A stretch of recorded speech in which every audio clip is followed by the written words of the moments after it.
recently I've become more aware of what the narrative that is being spun about us could be alternatively about.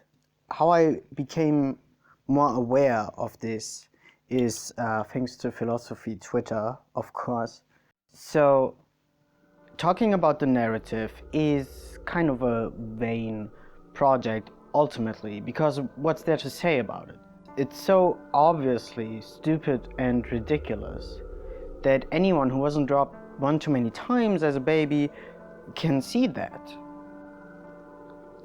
But Krista Peterson pointed out that what it additionally does is that it exotifies CSA. It takes away from and denies the reality that CSA is almost always, almost exclusively committed by acquaintances and family of the child.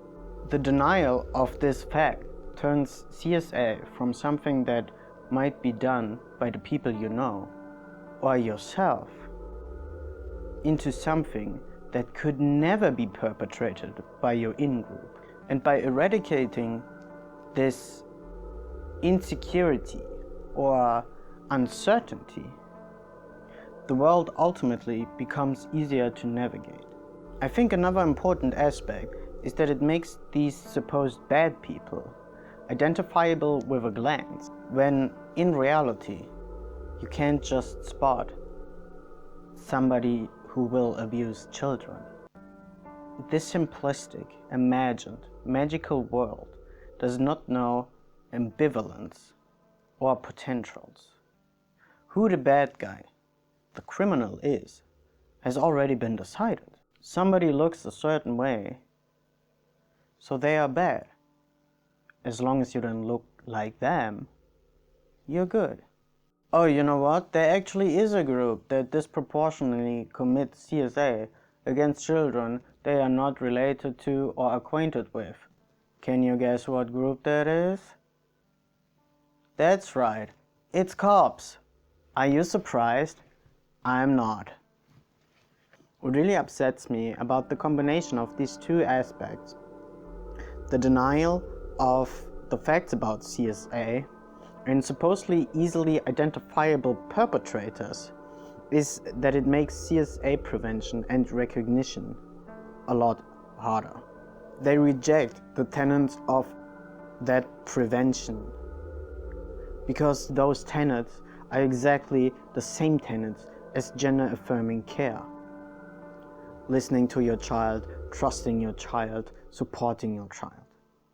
Instead, what must not be true cannot be true. And if the local youth pastor isn't a drag queen, well, maybe that child is lying after all.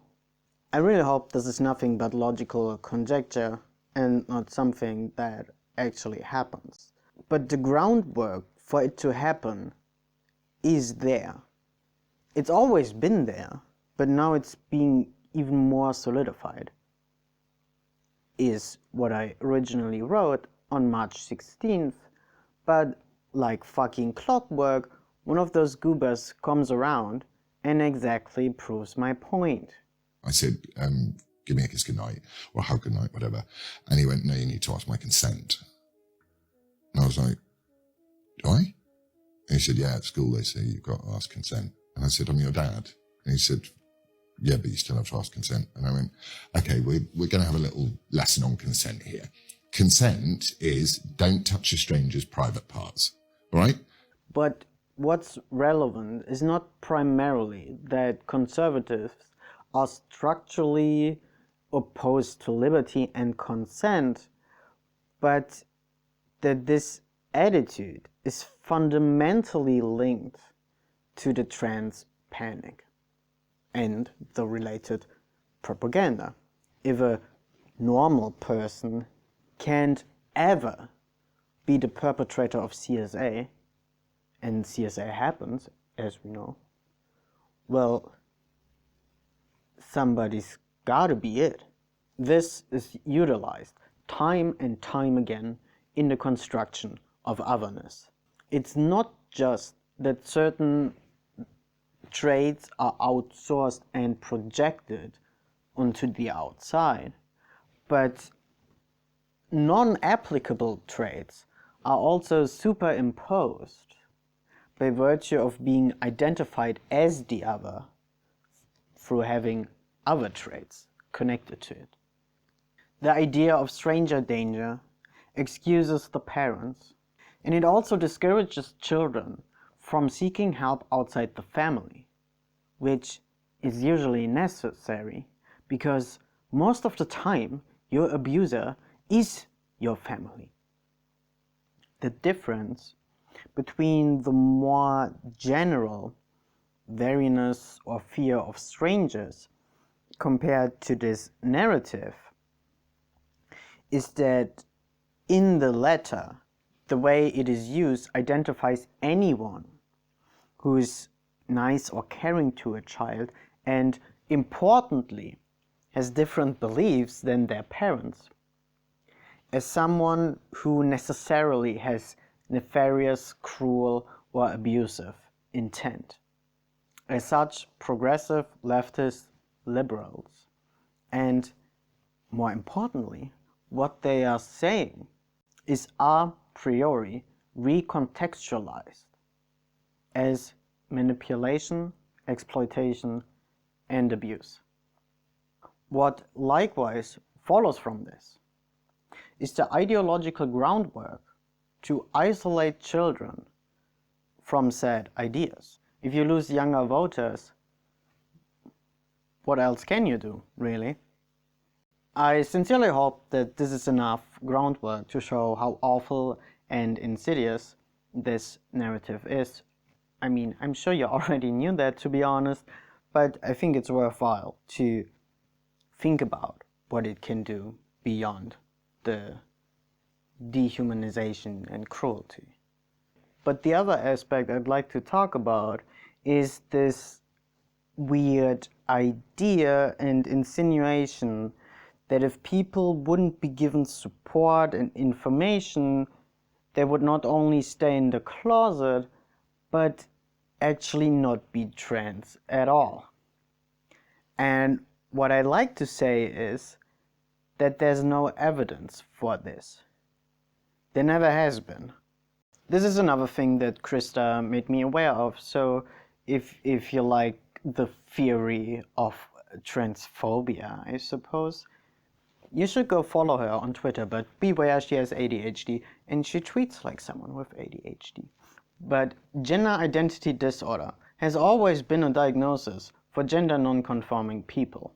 If you are not man or woman enough in looks or interests, or if you are one of those degenerates that refuses to sit down while pissing because you have some irrational fear that germs will jump from the toilet seat right into you, and you're a girl, well, congrats, you might have GID. If you're a guy and you like playing with the girlies and the Barbie dolls, well, I've got news for you.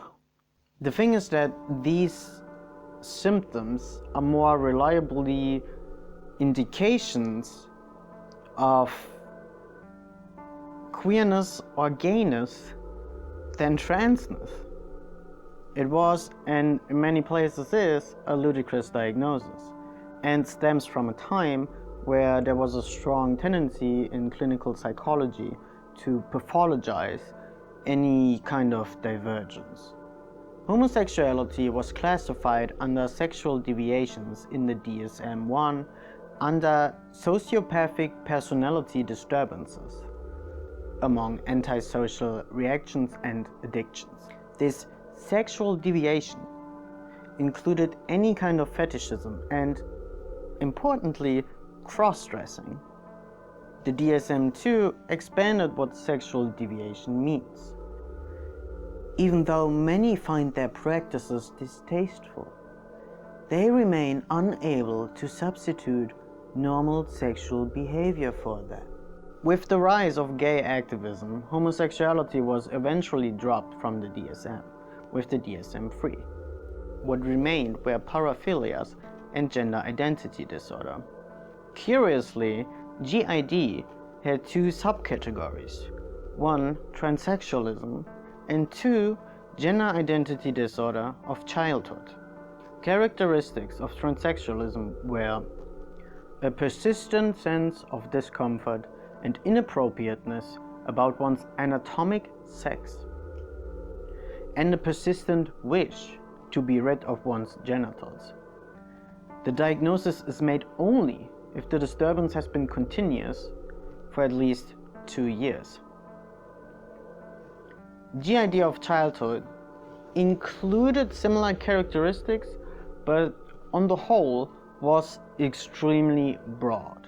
It also included, for example, girls with a male peer group, an avid interest in sports, and lack of interest in playing with dolls. And in the DSM, it is even acknowledged that this diagnosis usually resolves itself in adulthood.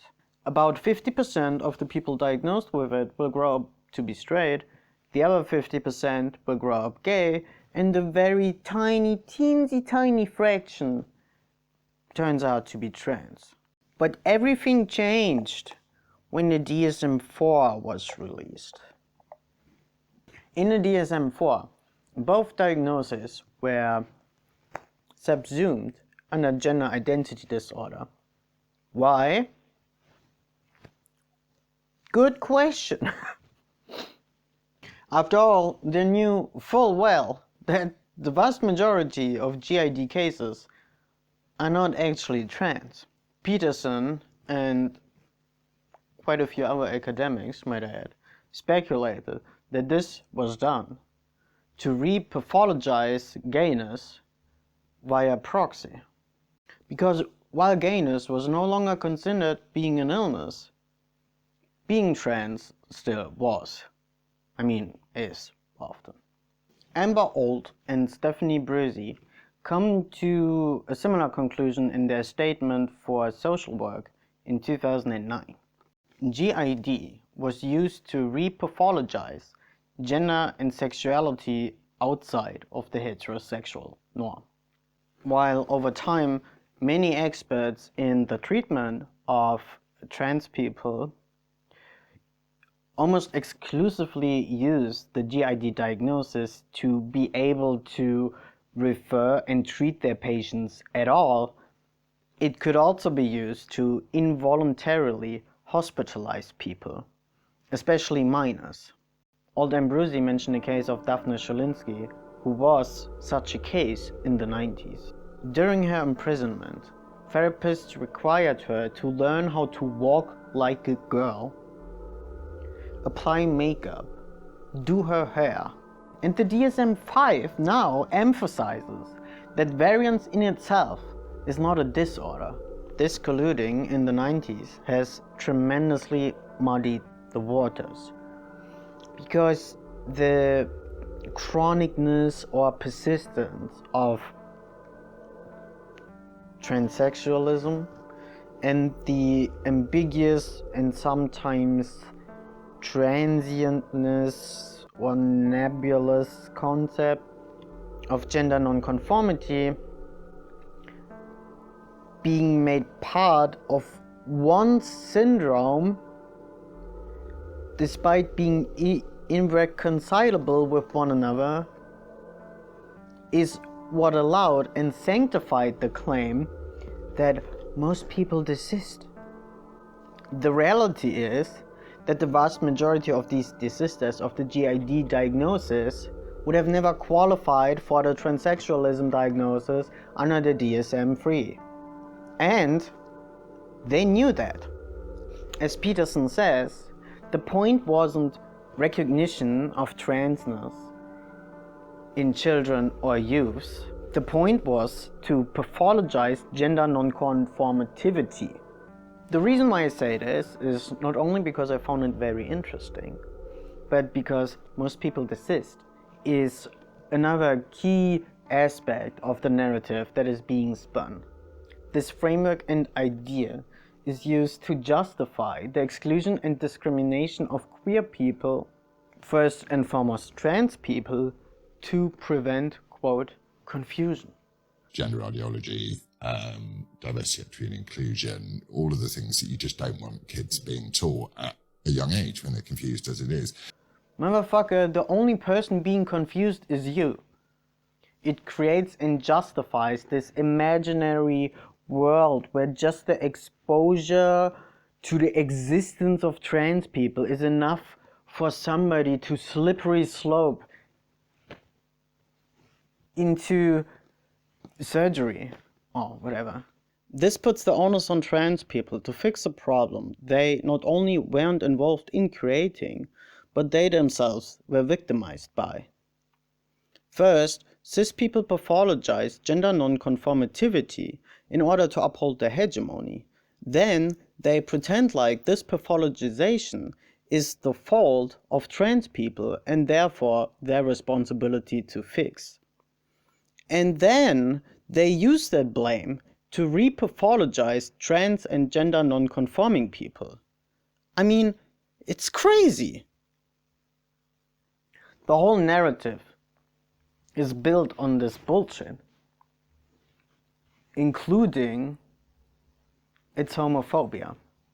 And as implicit the homophobia may seem, if you only look at one dot, it becomes fairly apparent if you look at two or three.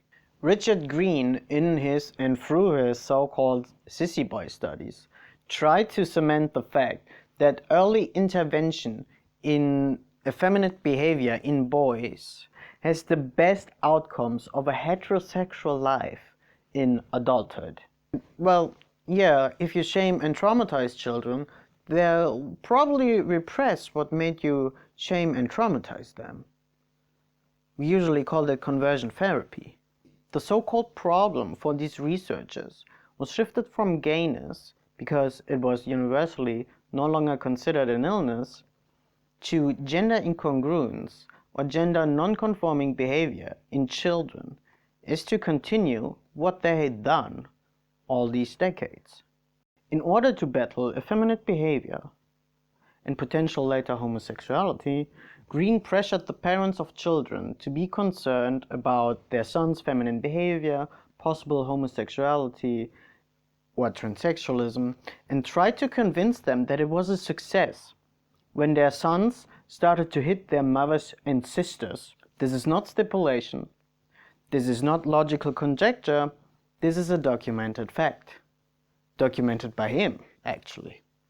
Eventually, he became more aggressive and began to strike his sister and even his mother at home.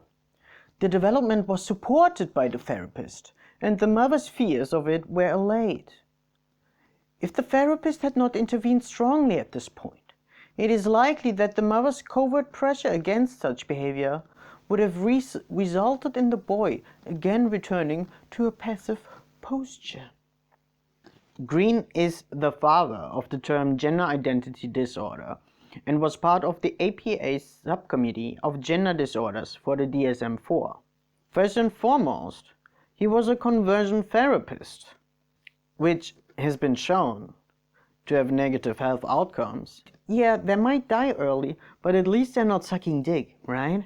As late as 2017, he asserted that intervention in childhood was necessary, as life as a gay person was much easier than life as a trans person. And I mean, I agree that my life would probably be easier if I wasn't trans. At least regularly getting a needle jammed up my ass by a middle-aged woman wouldn't be part of my routine, but it is what it is, isn't it? Because there's absolutely no solid evidence that intervention does anything to increase the well-being of the patient. Because this is what we're talking about, right? The well-being of the patient.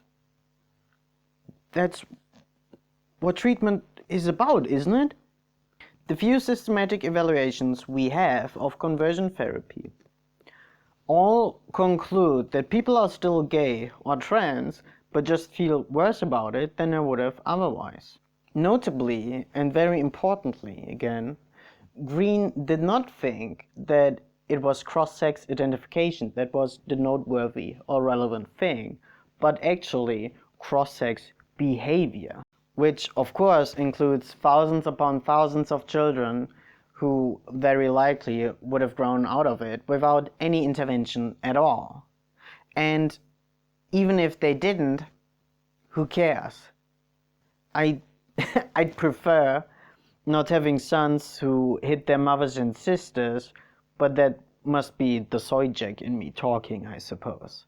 The Groomer Narrative relies on this non-evidence-based belief that intervention does anything to actually change sexuality or gender. One might think that with the sheer amount of queer people and intersex people that would later come out and talk about how traumatized they were by these clinicians and the unconsensual treatment, would have at least become a consideration, but I guess not. Green still seems to be largely celebrated as a gay and trans activist. Personally, I feel like the only people who celebrate him are neither gay or trans, but maybe that's just wishful thinking. And while he may have sided with queer people in some instances, and was apparently an influence in dropping homosexuality from the DSM, the questionable aspects of his research tend to be overlooked. Whatever the good in his work, it is still steeped in the belief that divergence in of itself is a defect that should be dealt with, for if not, it is socially contagious.